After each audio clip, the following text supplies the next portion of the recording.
주제는 신탁 방식에서 공사비, 사업비 절감 효과입니다. 서류 포지션 PC가 박종준 팀장님께서 발표하시겠습니다. 큰 박수로 맞아주시기 바랍니다. 정비사업팀에서 근무하셨고 인천 하기일구역 강서 마곡빌라 현장을 담당하셨습니다. 네, 인사드리겠습니다. 저는 한국표신탁의 박정근 팀장입니다. 오늘 이런 좋은 교육 자리에 초대해 주셔서 감사드리고요. 말씀드릴 신탁 방식에 대한 공사비 절감 효과와 어떻게 공사비가 효과가 되고 신탁 방식의 장점이 무엇인지를 간략하게 설명드리도록 하겠습니다.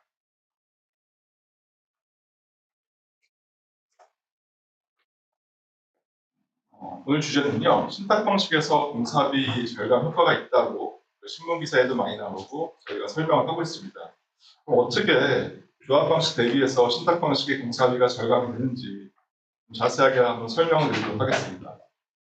먼저 오늘 저희가 설명드릴 목차는요, 신탁 방식 정비 사업에 대해서 대략적으로 설명을 드리고, 두 번째는 방식의 장점인 공사비와 사업비, 결국에는 이런 것들을 절감을 통해서 사업성을 극대화시키고, 두 번째는 아무래도 신탁 방식이 조금 더 전문성을 갖추고 있기 때문에 신속하고 전문적인 사업 추진을 어떻게 하는지에 대해서 여기 계신 분들에게 설명을 드리도록 하겠습니다.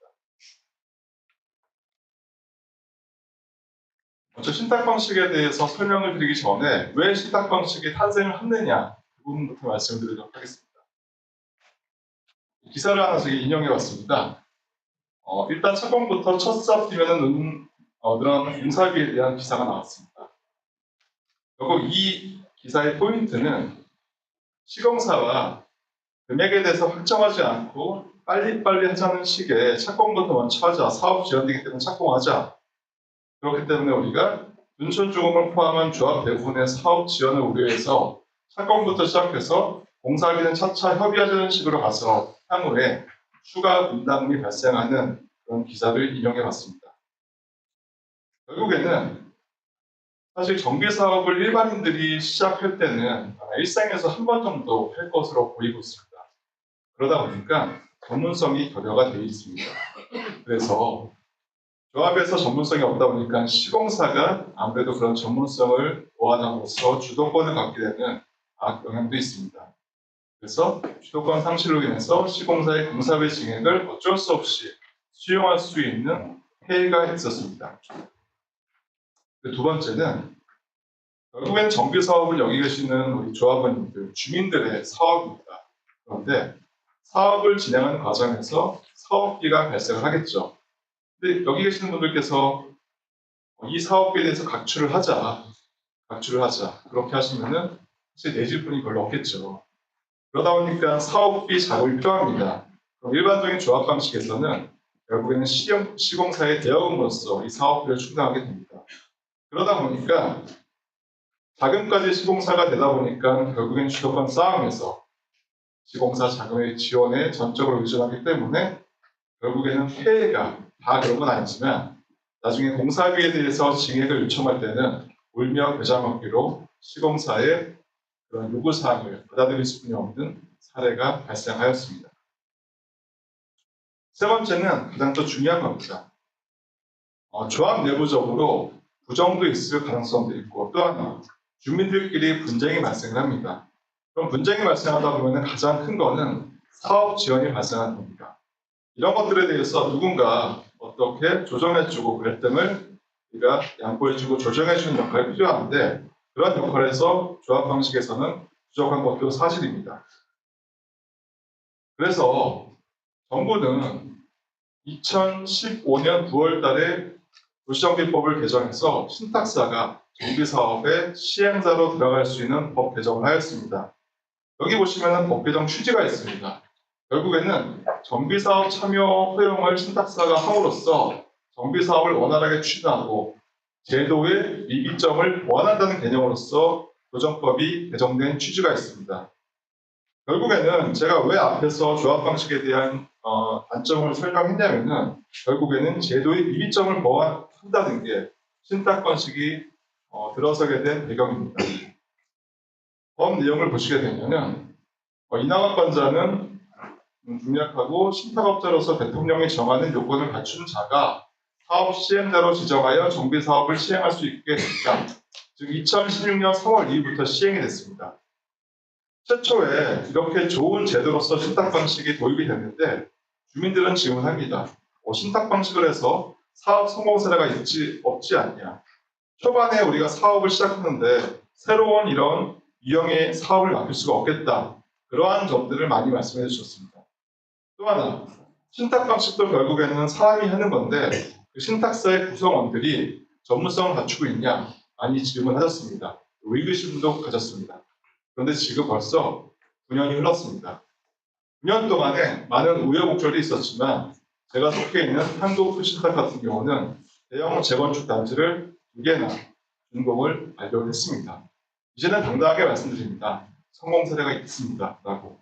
또 하나, 회사의 구성원들이 초창기에는 아시다시피 수주 위주로 우리가 진행했습니다. 모든 신탁사들이. 그런데 9년이 흐르면서 이제는 사업 관리 영역이 굉장히 중요하다고 저희가 생각을 하고 있습니다. 그래서 저희 같은 경우는 아까 말씀드린 제가 CM에 대해서도 충분히 지금 경청을 했었었는데 이러한 CM에 대한 기능, 또 하나 사업 관리에 대한 기능에 대해서 시스템과 제도적으로 보완을 함으로써 사업 관리에 충실을 다하기 위해서 노력을 하고 있습니다. 결국에는 정비 사업은 많은 단계가 필요합니다. 아시다시피 사업 시행자가 돼서 정비계획 지정서부터 시작하면은 10년간의 시간이 준공 때까지 필요합니다. 결국에는 인허가 기간 동안에 이러한 과정 동안에 얼마나 조금 더 사전 준비를 노력하고 다음 단계에 대해서 나갈 수 있는 준비를 함으로써 각 단계별로 시간을 줄이는 게 이 정비 사업의 가장 큰 키포인트입니다. 또 하나 그런 과정에서 주민들의 분담금을 최소화할 수 있는 사업비를 절감하고 분양 수입을 극대화하는 그런 노력이 병행해진다면 실질적으로 정비 사업의 성공에 가장 큰 길로 다가설 수 있다고 생각을 합니다. 보시면은 이전의 조합 방식은 시공사가 자금 조달과 전문성도 갖기 때문에 주도권에 대해서는 조합보다는 시공사한테 무게추가 기울어지고 있습니다. 그런데 신탁 방식에서는 사업 관리와 전문성, 자금 조달을 신탁사가 하기 때문에 토지 등 소유자가 충분히 결정할 수 있고 토지 등 소유자의 입장에서 사업을 진행할 수 있는 장점이 있습니다. 그러면은 여기서 오해가 있습니다. 그러면 신탁사가 마음대로 의사결정을 하고 모든 업체를 선정하지 않냐라고 질문도 하십니다. 그렇지 않습니다. 저희 도시및 주거환경 정비법에는 정확하게 시공사나 주요 업체들에 대해서 결정권은 소유자들에게 있다라고 법에 명기되어 있습니다. 그래서 신탁사는 여러분들이 합리적인 의사결정을 할 수 있게끔 데이터를 제공하고 서포트를 하는 역할을 하는 거라고 다시 한번 말씀드리도록 하겠습니다. 또 하나, 우리가 정비사업에서는 가장 투명성과 관리 감독 기조가 중요한 것 같습니다. 보시면은 신탁 방식에서는 당연히 저희가 금융위원회에서 인가를 받습니다. 아무나 신탁사 되고 싶다고 해가지고 신탁사 될 수 없습니다. 우리나라에는 14개 신탁사가 있습니다. 그리고 그 신탁사들은 금융감독원의 관리감독을 받습니다. 그렇기 때문에 투명 공정하고 조금 더 합리적으로 사업을 진행할 수뿐이 없습니다. 두 번째는 저희 한국도시신탁도 마찬가지로 저희는 도시정비법에 의해서 사업을 진행하지만 저희가 신탁사기 때문에 신탁법에 의해서도 저희는 영향을 받습니다. 신탁법에서는요, 충실의 의무와 수탁자의 선관 의무라는 굉장히 중요한 조항이 있습니다. 이 얘기는 어찌 보면 저희가 헌법 같은 경우로 우리 대한민국 행복하게 해야 된다. 굉장히 평범한 얘기지만 굉장히 중요한 얘기입니다. 이 얘기는 신탁사가 우리 일탁자, 즉 주민들의 어떤 거에 반해서 이분들에게 피해를 끼치거나 그런 것들에 대해서 하지 말아라 라는 것이 신탁법에 명기가 되어 있습니다. 지금까지는 신탁 방식에 대해서 배경에 대해서 잠깐 설명을 드렸고요. 그러면은 조합과 신탁 방식에 대해서 저희가 항목별로 비교를 한번 해봤습니다. 조합은 아시다시피 의사결정 기구는 총회입니다. 신탁 방식은 뭐냐? 전체 회의입니다. 말이 다르죠? 그런데 기능은 똑같습니다. 즉 주민들께서 토지등 소유자 조합원들이 모여가지고 의사결정을 한다는 게 동일합니다. 조합 방식은 운영기구는 이사회와 대의원회입니다. 신탁사는 운영기구는 당연히 신탁사가 합니다. 다만 주민 대표기구가 필요하겠죠. 정비사업위원회라는 주민 대표기구를 우리가 만들어서 신탁사와 협의를 해서 사업에 대해서 진행을 하고 있습니다. 여기서의 가장 큰 포인트를 명기하지 않았지만 조합 방식의 시행자는 어디죠? 조합입니다. 신탁 방식의 시행자는 신탁사가 되겠죠. 굉장히 그게 큰 의미가 있다고 생각을 합니다. 그 자금 조달은 마찬가지로 조합 방식은 대부분이 시공사가 진행을 하고 있고 신탁 방식은 신탁사가 관리처분 이전까지는 신탁사 고유 자금으로 집행을 하고 그 다음에 관리처분 이후에는 허금 보증을 통해서 사업비를 조달하고 있습니다. 대부분 비슷합니다. 그 공사도급계약에서는 조합 방식은 분양불, 신탁 방식은 비성불이라는 표현을 쓰는데 분양불은 뭐냐? 분양이 될 만큼에 대해서 공사비를 수령해가는 방식이고요. 물론 분양이 잘 안 됐을 때는 시공사가 공사비를 수령을 못하기 때문에 추가 분담금이나 공사비 증액에 대한 그런 요인들도 발생을 했습니다. 그런데 신탁 방식은 비성불은 뭐냐?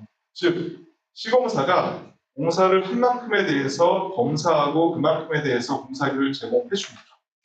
그 얘기는 공사를 한 만큼만 공사비를 주기 때문에 과대 기성이나 더 돈이 나갈 수 있는 것들을 방지하는 역할이 되겠고요.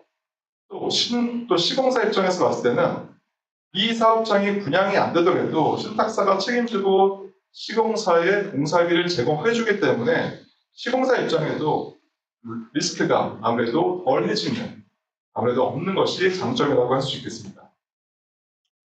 이 장점, 단점은요, 일반적인 내용이지만 저희가 모 시공사의 매거진에서 참조를 한번 해봤습니다. 시공사들도 얘기하는 장점, 단점입니다. 즉, 조합 방식의 장점은 익숙하죠.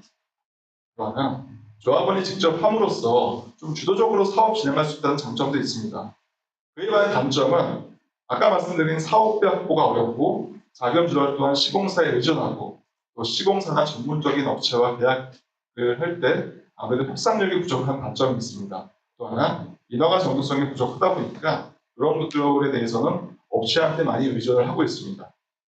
반면 신탁 방식의 장점은 당연히 이 반대가 되겠죠.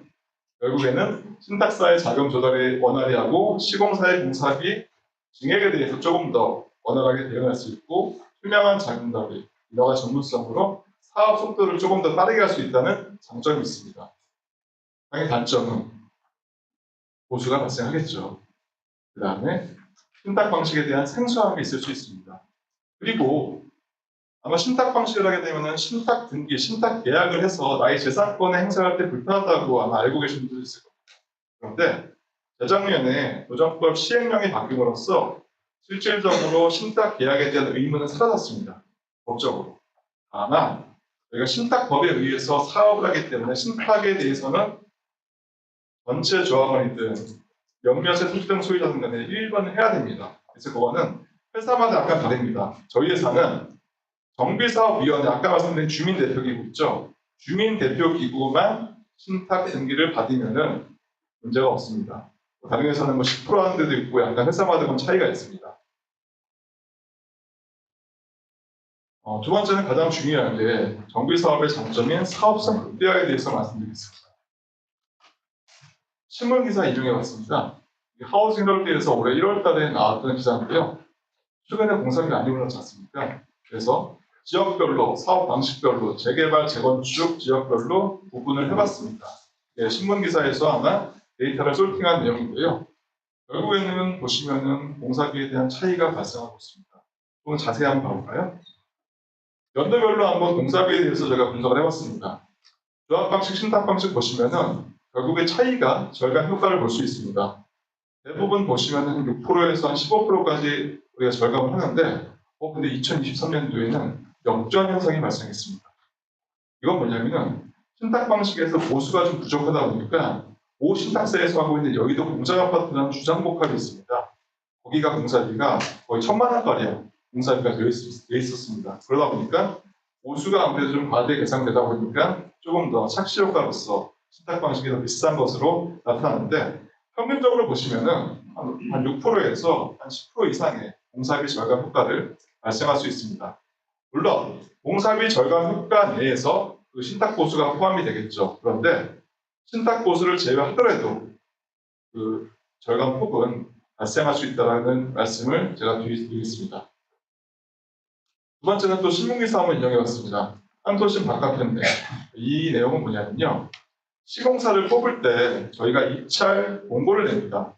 그 입찰 지침서와 도급계약서를 첨부를 하는데 거기에 공사비를 제한할 수 있는 조건들이 있습니다. 이렇게 조건들을 냈음에도 불구하고 일부 시공사들은 그 조건을 무시하고 입찰을 합니다. 우리는 받아들일 수 없다. 그런데 저희 회사는 끝까지 공문을 보내고 시공사랑 협의해서 우리가 원안에 했던 입찰 지침서를 우리가 수용하게끔 했습니다. 그런 내용에 대한 기사가 나왔습니다. 그래서 결국에는 시공사를 뽑을 때 합리적인 공사비를 수령하는 것도 중요하지만 공사비를 제어할 수 있는 이런 지침서, 계약서 이런 것들을 수용하게끔 하는 것도 굉장히 중요한 역할입니다. 결국에는 사업성을 향상하는 것은 되게 간단하지 않겠습니까? 지출은 줄이고 수입은 늘리는 건데 지출은 어떻게 줄이느냐? 지출의 대부분은 공사비입니다. 그럼 공사비는 저희가 좀 분기해서 보면은 처음에 합리적인 공사비를 수령해야 되겠죠. 그 다음에 정비사업은 시공사를 뽑은 다음에 몇 년 뒤에 착공을 하기 때문에 그 기간 동안에 공사비가 증액할 수 있는 것들을 최소한으로 억제하는 것들이 중요한 포인트인 것 같습니다. 그러기 위해서는 아까 말씀드린 기성부를 활용하여 조합 방식 대비해서 불필요한 금액들을 없애야죠. 불필요한 금액들을 없애고 원가와 시공사의 마진만 붙여가지고 공사비를 구성할 수 있게끔 저희가 합리적인 공사비를 도출을 유도해야 될 것 같습니다. 또 하나, 아까 제가 CM에서도 얘기를 아까 모 분이 질문을 하셨는데 시공사를 언제 뽑느냐? 저희는 요즘 이렇게 하고 있습니다. 아무래도 시공사를 선정하고 건축 심의를 하게 되면은 실질적으로 도면이 없다 보니까 향후에 착공할 때쯤에 공사비가 어떤 기준에 의해서 얼마가 올랐다 그 내용이 없습니다. 그래서 건축 심의, 즉 건축에 대해 어느 정도의 설계안을 확정한 다음에 그 다음에 지금 시공사를 뽑고 있습니다. 결국 이것은 간단하지만 중요한 건데요. 공사비에 대한 증액이라는 것은 기준점이 있어야 됩니다. 그 기준점을 만든 다음에 시공사를 뽑겠다는 게 여기서의 포인트인 것 같습니다. 그래서 공사비 인상 여지를 최소화하는 게 목표로 하고 있습니다. 경험과 관리 역량 기반 최적의 사업 조건 수정. 이게 뭐냐면은 저희가 9년 동안 지금 정비 사업을 진행하면서 나름대로는 메이저 시공사들을 뽑고 계약하면서 준공까지 이끌어갔는데 결국에는 이 과정 중에서 저희도 시행착오도 겪었습니다. 근데 지금은 이런 체크리스트, 그다음 시스템 이런 것들을 완비를 했습니다. 그래서 시공사를 뽑을 때 어떤 조건들이 어떤 요소들이 중요한지에 대해서 내부적으로 시스템화했습니다. 이런 것들에 대해서 시공사 향후에 입찰 참여 안내서에 녹여서 시공사를 뽑고 있습니다. 또 하나 예정 가격 제시라는 거 이거 되게 중요한 거거든요. 사실 저희가 시공사를 뽑을 때 이 프로젝트는 이 정도 규모의 이 정도 브랜드가 오는 단지 같은 경우는 이 정도 금액을 우리가 합니다라고 입찰 지침서에 명기를 합니다. 근데 그게 뭔가 중요하냐? 되게 중요합니다. 그걸 해줘야지 어느 정도에 대한 제약 요소를 두는 거거든요. 그런데 그 예정 가격을 뽑는 것 자체가 굉장히 중요한 건데 대충 할 수는 없지 않겠습니까? 근데 다행히 신탁사 중에서 저희 같은 개발 신탁 전문 회사 같은 경우는 98년도부터 저희가 개발 사업을 진행했습니다. 그러다 보니까 아까 말씀하신 CM 기능, 즉 저희 같은 경우는 이제 기술본부가 있거든요. 기술본부에서 그런 데이터들을 축적해가지고 이 정비사업 같은 경우도 지역, 브랜드, 마감재 수준에 의해 따라가지고 이 정도 금액이 가능하다라는 도출을 하고 그 도출된 금액을 예정 가격으로 반영을 합니다. 두 번째는 아까 말씀드린 증액 최소화, 도급계약 체결 이 부분 중요합니다. 가장 증액이라는 것은 결국에는 원안 대비해서 무엇이 바뀌었기 때문에 진행되는 거 아니겠습니까? 그러면은 바뀌는 거에 대한 기준점을 분명히 해주게 되면은 바뀌는 거를 최소화해 주는 게 가장 솔루션이겠죠. 우리가 공사를 진행하면서 바뀌게 된 요소를 보시게 되면은 죄송합니다. 마감재. 가장 마감재가 내역이 많이 바뀝니다. 두 번째, 집안은 뭐냐면은 여기가 우리가 지금 재건축 재개발을 하다 보니까 아래 땅에 뭐가 있는지 모르지 않습니까? 암이 있을 수 있고 그냥 일반 토사가 있을 수 있고 두 가지지 않습니까? 근데 파보지 않았기 때문에 대부분은 시공사 조합 방식에서는 제출합니다. 일반 토사 기준으로 제출합니다. 그런데 향후에 암이 발생을 하게 되면 공사비 상승 요인입니다. 그건 무조건 반영해줘야 됩니다. 그럼 처음서부터 집안을 조사해서 시공사를 뽑는 겁니다. 저희 같은 경우는 시공사를 뽑기 전에 무조건 집안 조사를 합니다. 그래서 암이 있는지 일반 토사가 있는지 확인을 한 다음에 그 조건으로서 입찰 지침서에 명기를 합니다. 그러면 여기서 변동성을 최소화할 수 있겠죠. 그래서 공사비에 대한 증액을 조금 막을 수 있습니다. 두 번째는 마감재 굉장히 중요하거든요. 저희는 시공사를 뽑을 때 여기 보시면 저희가 입찰하는 내역서거든요. 모든 마감재에 대해서 분기해서 이 마감재는 꼭 반영해서 공사비를 제출할 것이라는 명기를 합니다. 그런데 시공사들은 조금 더 좋은 마감재를 제시하는 경우가 있거든요. 그런데 여기서의 문제점은 기존 A라는 마감재를 B로 바꿨을 때 그 차액에 대해서만 돈을 받으면 되지 않습니까? 근데 대부분은 A는 사라지고 그냥 B 가격만 보통 명기를 합니다. 그래서 저희는 입찰할 때 A를 B로 바꿨을 때는 그 차액만 얼마인지 변경안에 대해서 차액에 대해서 명기를 해라. 그렇게 저희는 시공사 입찰할 때 명기를 합니다. 그러면은 이 마감재에서 당연히 시공사에서 좋은 마감재를 제안하는 것도 막지 않고 그 좋은 마감재에 대해서 기본 마감재와 차이에 대해서만 지불하게끔 입찰 지침을 우리가 이렇게 공지를 하고 있습니다.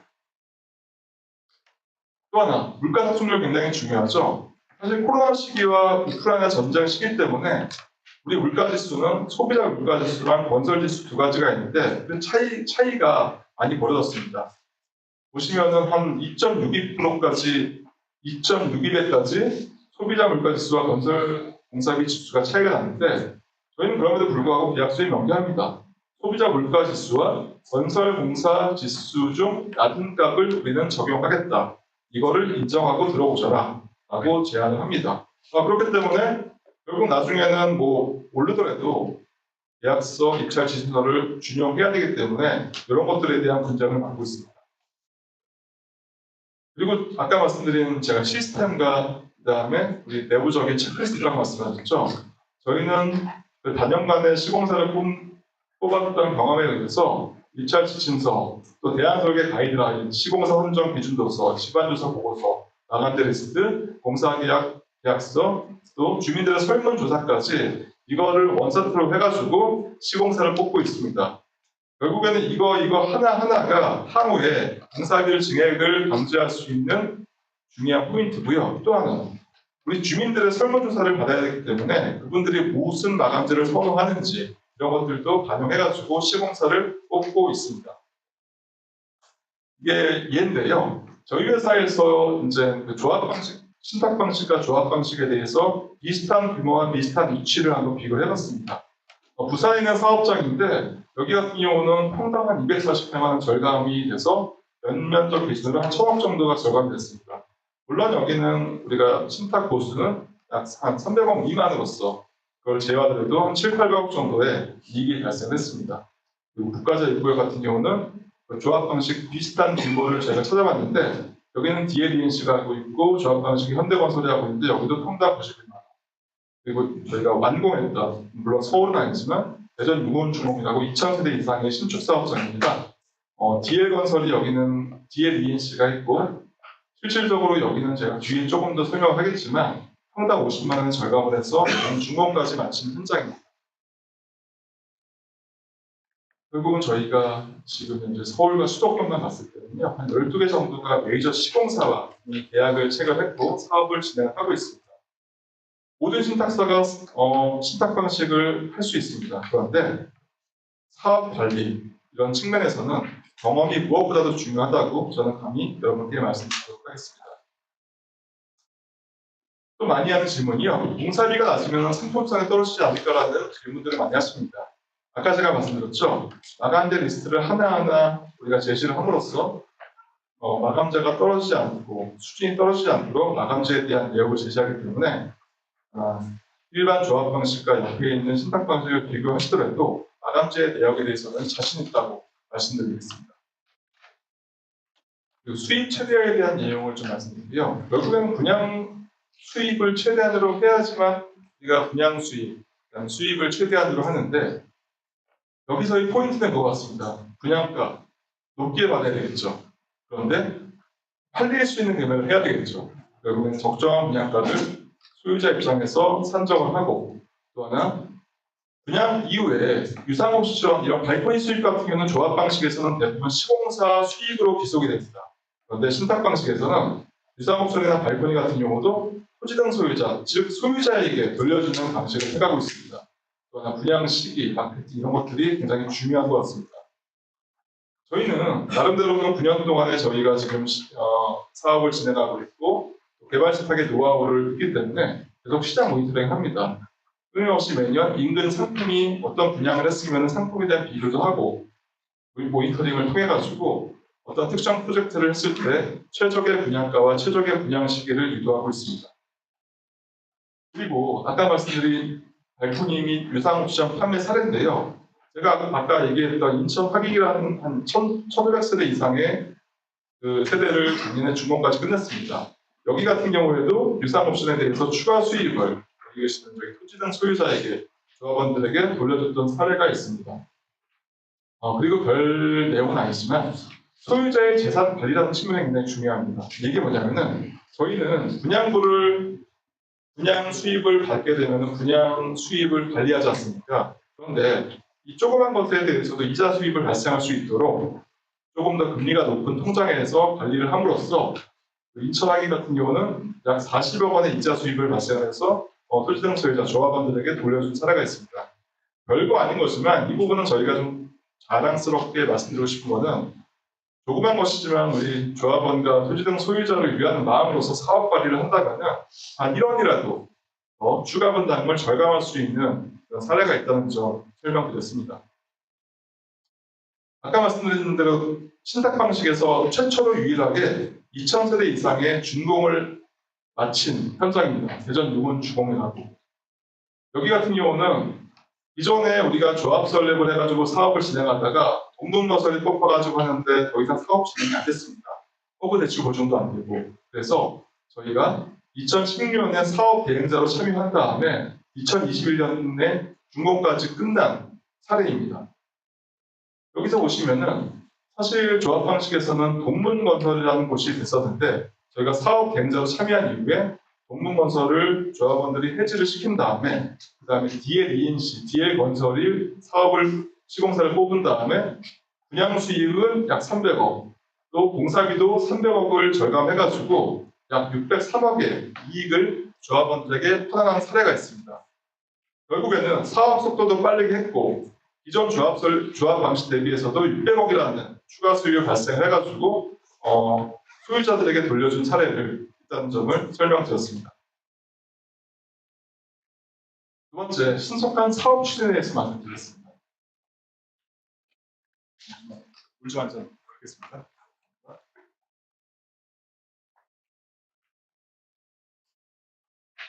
여기 보시면은 신문 기사를 또 인용해 봤는데요.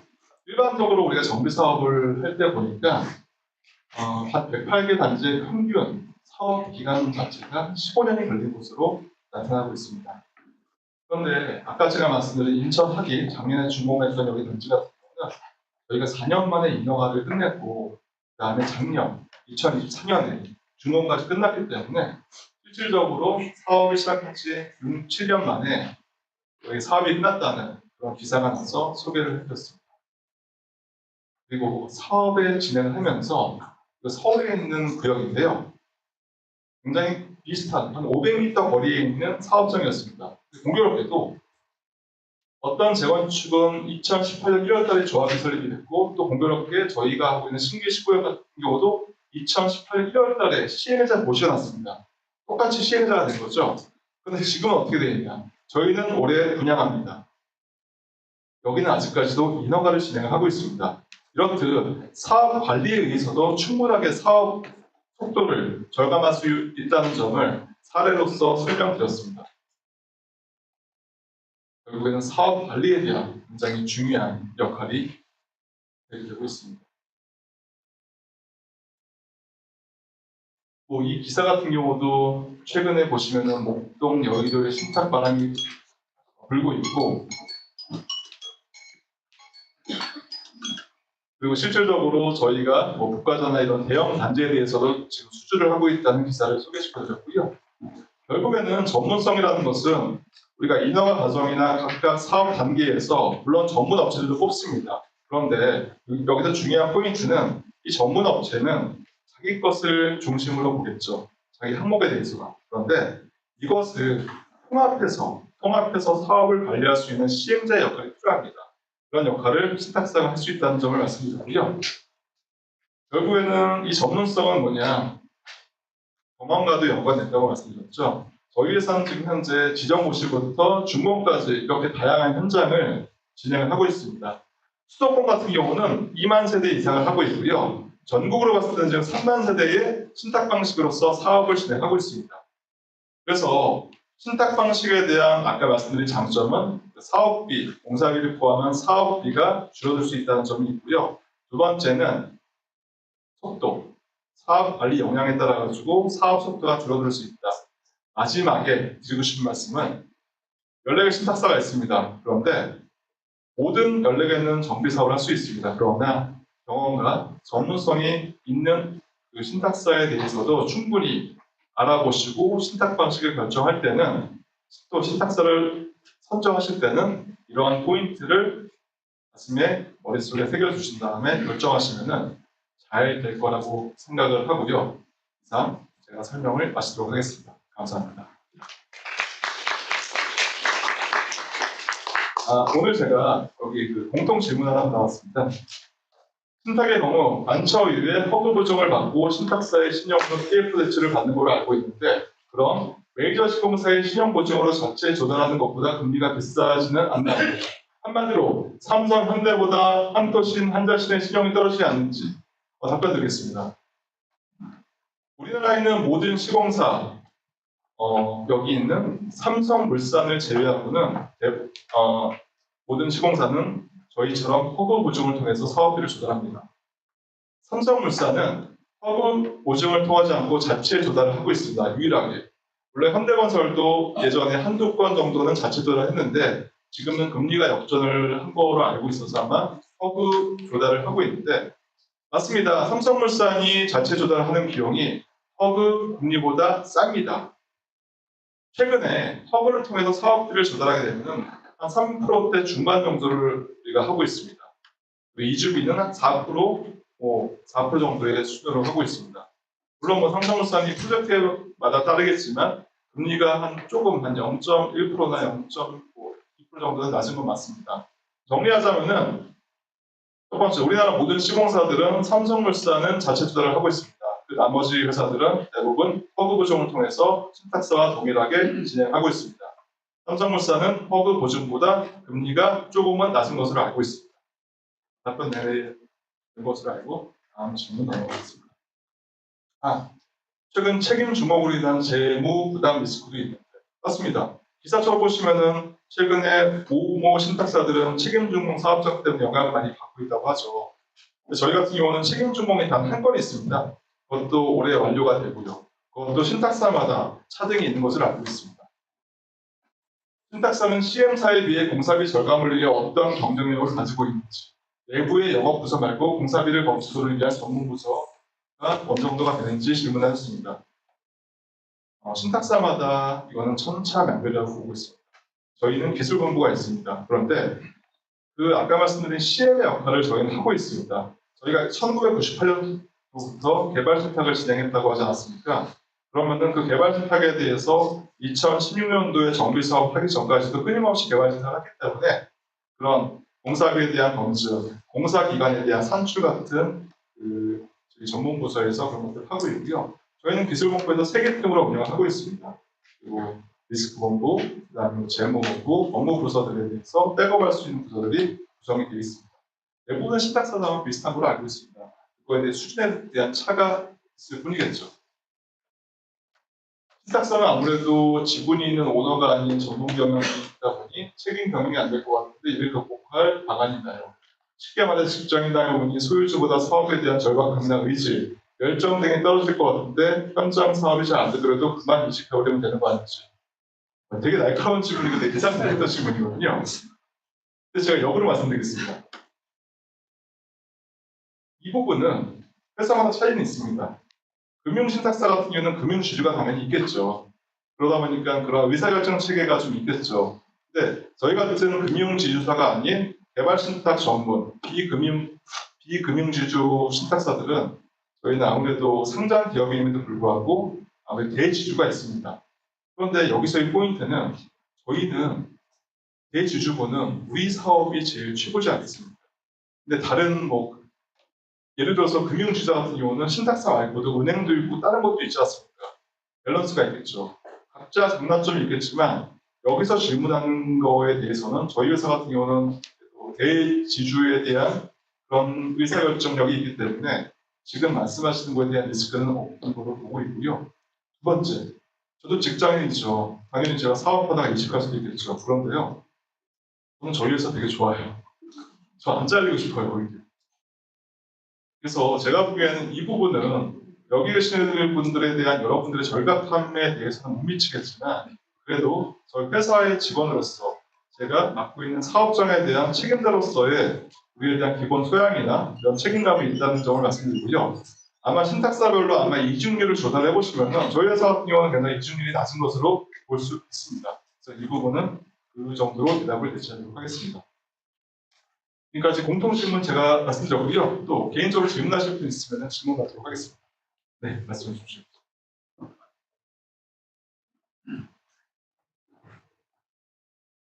신탁서는 저도 좀 생소한데요. 네. 이제 조합집행부 조합 방식으로 했을 경우에는 이제 조합집행부에서 단톡방이나 조합 카페를 통해 가지고 조합원들하고 이제 실시간 네. 그 조합원들의 요구사항이나 그런 것들을 좀 집계해서 조합 정책에 일단 반영을 하거든요. 네. 그러면 신탁사 같은 경우는 그 현장의 그 조합 사무실처럼 그런 거를 또 오픈하는 건가요? 첫 번째 그게 좀 더 궁금하고요. 그러면 이제 실무진들, 이제 PM이나 또 밑에 이제 이 기술 분야별 그 기술자들을 다 투입하는 건지 그런 부분하고 이게 이제 프로젝트 사업 아닙니까? 네, 그러면 맞습니다. 이제 요즘 우리나라 국내 그 감리도 굉장히 감리 제도가 도입한 이후에도 다소 이게 부실공사 때문에 그 하자가 굉장히 많이 발생하는 게 지금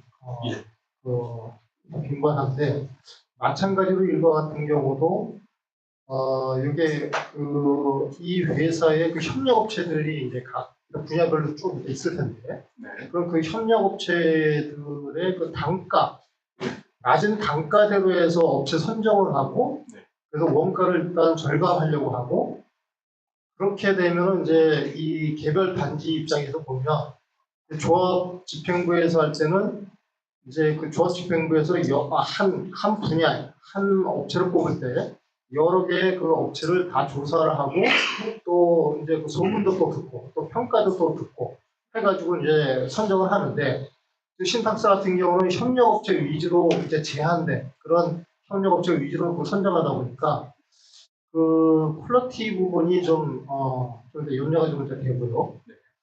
마지막으로 한 가지는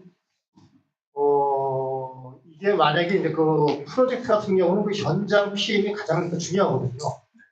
그러면은 지금 요즘 그 감리업체 같은 경우도 다 그 건설사에서 은퇴한 60, 70, 심지어 80대 있는 사람들도 현장에서 투입해요. 그럼 그 사람들이 실질적으로 자기 감리의 본연 업무대로 해서 철저하게 하냐? 시공사할 때 눈치를 굉장히 보거든요. 왜냐하면 이 현장 말고 다른 현장 이쪽에서 그 감리업체의 그 평가 때문에 강하게 이 감리를 다 못하거든요. 그러니까 신탁사도 마찬가지지 않겠냐. 그러니까 우려가 있는데 이 부분에 대해서 좀 말씀해 주시죠. 질문을 한번 요약해 보자면요. 조합 방식처럼 그런 사무실을 오픈해서 운영을 하고 있느냐. 두 번째는 인하 과정에서 영업부서 말고 그런 기술부서에서 참여하느냐. 그 세 번째는 지금 말씀하신 것 중에서 제가 까먹자는 거 되게 노력했는데 좀 헷갈리네요. 네 번째는 어쨌든 간에 저희가 한정된 협력업체에 대한 풀로 운영을 하는데 그래서 아마 퀄리티가 떨어지지 않느냐. 네 번째, 시공사들도 약간은 감리해서 시공사 눈치를 보는데 신탁사도 그렇지 않느냐. 맞죠? 네, 제가 까먹자는 거 노력했습니다. 먼저 저희는 아까 말씀드린 대로 조합 방식은 아니지만 저희는 정비사업위원회라는 것을 구성을 합니다. 그 얘기는 뭐냐면 정비사업위원회는 주민 대표기구단입니다. 저희가 일일이 모든 토종 소유자를 우리가 응대할 수는 없습니다. 그래서 저희는 정비사업위원회 그 사무실을 운영을 하고요. 소유자들의 니즈를 파악하고 소유자들의 의견을 종합해가지고 정비사업위원회가 저희들한테 전달하고 저희가 그런 것들에 대한 답변을 해가지고 소식지나 문자 이런 걸 통해서 발송을 하고 있습니다. 똑같이 조합 방식처럼 그런 소통기구와 소통 절차를 하고 있다는 점 말씀드리고요. 두 번째는 저희는 아마 이제 모든 저희가 사업 시행자로 지정이 되게 되면은 우리가 협력사 회의, 정비사업위원회 위원장님을 포함한 협력사 회의를 합니다. 그 과정에서 인허가 기술적인 분야는 저희 담당 PM, 저 같은 영업부서의 PM과 직원뿐만 아니라 우리가 기술본부에서 무조건 직원이 같이 대동을 합니다. 그래서 그 분야에 대해서 리딩해서 우리가 회의를 진행을 하고 있습니다. 그리고 세 번째는 좀 질문이 좀 잘못된 것 같습니다. 저희도 똑같이 아까 말씀드렸듯이 도정법에 의해서 사업을 진행하기 때문에 이 사업에 우리가 뽑는 업체들이 저희 협력사들을 뽑는 건 아닙니다. 똑같이 법에 의해서 정비사업 계약 업무 처리 기준에 의해서 일반 경제, 지명 경제 그런 걸 하고 있습니다. 다만 그런 걸 뽑을 때 조합 방식보다 저희는 조금 더 그 입찰 지침서를 조금 더 세게 해가지고 좋은 업체가 들어올 수 있는 제한을 두고 있습니다. 근데 여기서의 포인트는 사실 우리가 조합 방식에서 업체를 뽑을 때는 보통 시공사를 뽑기 전까지 돈이 없지 않습니까? 외상으로 주지 않습니까? 근데 저희는 좋은 업체가 뽑히면 저희가 계약금이나 이런 것들을 우리가 주기 때문에 조금 더 총액 개념에서는 조금 더 절감할 수 있는 그런 포인트도 있는 것 같습니다. 네 번째, 눈치 보지 않습니다. 왜냐하면 저희가 시공사를 통해서 향후에 예를 들어서 말씀드린 대로 수주를 하거나 그렇지 않거든요. 저희는 사업이 초기 단계부터 사업을 발굴해가지고 저희가 사업을 진행하기 때문에 실질적으로 아까 말씀드린 시공사에서 은퇴하는 분들이 감리회사에 가서 그 시공사의 눈치를 보고 또 결국에는 그 다른 현장으로 가게 된다 그런 구조를 말씀했는데 저희는 그런 사업 구조가 아니라 초기서부터 저희가 발굴을 해가지고 시공사들을 뽑기 때문에 시공사들을 우리가 뽑는 과정을 하기 때문에 특정 업체의 눈치를 봐가지고 우리가 사업을 해태하지 않고요. 아까 제가 되게 중요하다고 말씀드린 거 기억하십니까? 우리가 신탁법에 의해서 아까 말씀드렸죠. 성과주의로 그 부분으로 굉장히 중요하다는 점을 마지막 대답으로 말씀드리겠습니다. 감사합니다. 네. 추가 질문 있으시면 하나 정도만 네. 해주세요. 한번만 찍으세요. 이게 저 신탁하는 시에 조합을 설립해서 인가를 받아야 됩니까? 신탁하는 시. 네, 맞습니다. 똑같이 아까 시행자 지정 모시라는 걸 봤습니다. 요건은 뭐냐면은 재건축 같은 경우는 요즘 법이 바뀌었죠. 전체 70%, 면적 70%를 받게 되면은 고시가 나고요. 재개발 같은 경우는 아직까지 75%, 3분의 1 정도 면적 동의. 조합 인가 받아가지고 그 다음부터는 신탁사가 안 받아요. 그렇지. 그 시행자에 대한 동의를 주민들께 받고 구청이나 시청에다가 인가 고시를 해서 시행자 고시가 되면 그때부터 우리가 시행자 역할로서 사업에 참여하게 됩니다. 신탁사는 시행 계획이 있나요? 신탁사는 시행 기능이 있다. 아까 제가 말씀드린 대로 기술본부에서 그런 역할을 하는 게 뭐냐면은 지금 우리 CM에서 한 요건은 뭐죠? 조합이 아무래도 직무성이 부족하다 보니까 공사비에 대한 증액을 막기 위해서 그런 공사비 내역을 분석하고 그다음 향후에 공사비 증액을 요청했을 때는 그게 맞는지에 대한 체크를 한다고 했습니까? 물론 저희가 CM을 전문적으로 하는 그 규모 있는 회사보다는 물론 떨어질 수는 있겠지만 저희 하는 사업장에 대해서는 그런 기능을 하고 있고요. 아까 말씀드린 대로 제가 대답을 조금 부족한 것 같은데 우리가 공사비를 우리가 아까 시공사가 저희한테 요청하지 않습니까? 그럼 저희는 기술본부에서 그거를 내역을 다 파악합니다. 그래서 가대기성이 됐는지 그런 것들을 파악해가지고 저희가 공사비를 주고 있습니다. 추가 질문은 개별적으로 제가 그 우리 운영자에게 제 명함을 올릴 테니까요. 언제든지 올려주시고. 근데 저기 마지막 분 한 분 질문하고 하는데. 네. 네.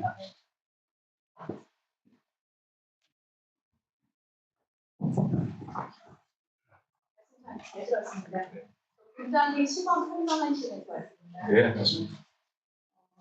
일단은 지금 흥국소비심사 팀장님 말씀 잘 들었고요. 신박사의 수수료가 궁금합니다. 그리고 두 번째 통합 재건축을 흥국토지심사에서 성공시킨 사례가 있는지 궁금합니다. 그리고 마지막으로 계속해서 설계 변경이 필요한데 진행 상황에서 신박사에서 시행을 하더라도 계속 설계 변경이 가능한지 궁금합니다. 첫 번째 수수료는요. 그건 정말 케이스마다 다르고 지역마다 다르고 규모마다 다르고 해서 일반적으로 말씀드리긴 좀 어렵고요. 저희 뭐 분당이나 서울의 그 대형 단지 같은 경우는 요즘에 뭐 기사에서도 보시면 아시겠지만 1%대 초반이나 목동이나 이런 데 같은 경우는 0점대 후반으로도 지금을 제한하는 경우도 있고요. 두 번째는 그렇죠. 진짜 세 번째 설계 변경. 당연히 설계 변경에 대해서는 필연적으로 어쩔 수 없이 발생을 합니다. 다만 설계 변경을 최초에 줄일 수 있는 게 또 실력입니다. 그래서 그런 부분에 대해 통합심이나 사업 시행과 같은 경우는 실질적으로 줄일 수 있는 최신 법규나 최신 트렌드를 반영해가지고 최소한으로 하는 걸 저희가 목표로 하고 있습니다. 그리고 통합 재건축에 대한 선포. 분당같이 이번에 분당이나 다른 노후도시 특별법에 의해서 이번에 통합 재건축이 나왔지 않습니까? 사실 그건 굉장히 특이한 케이스입니다. 그래서 아직까지는 지금 이런 통합 재건축 같은 경우는 사실 서울에서도 삼성물산에서도 원베일이 있지 않습니까? 그런 경우도 통합 재건축이었거든요. 그런 사례들 있고 신탁사에서는 아직까지 그렇게 통합 재건축이라고 크게 한 사례는 없는 걸로 알고 있고 다만 이제 노후도시 하는 과정에서 통합 재건축에 대한 그런 성공 경험이 한가한 것으로 생각됩니다. 네. 이상 제가 답변을 마치고 설명과 답변을 마치고요. 제가 명함을 올릴 테니까 언제든지 궁금한 거 있으면 연락하시기 바라겠습니다. 네, 감사합니다. 네,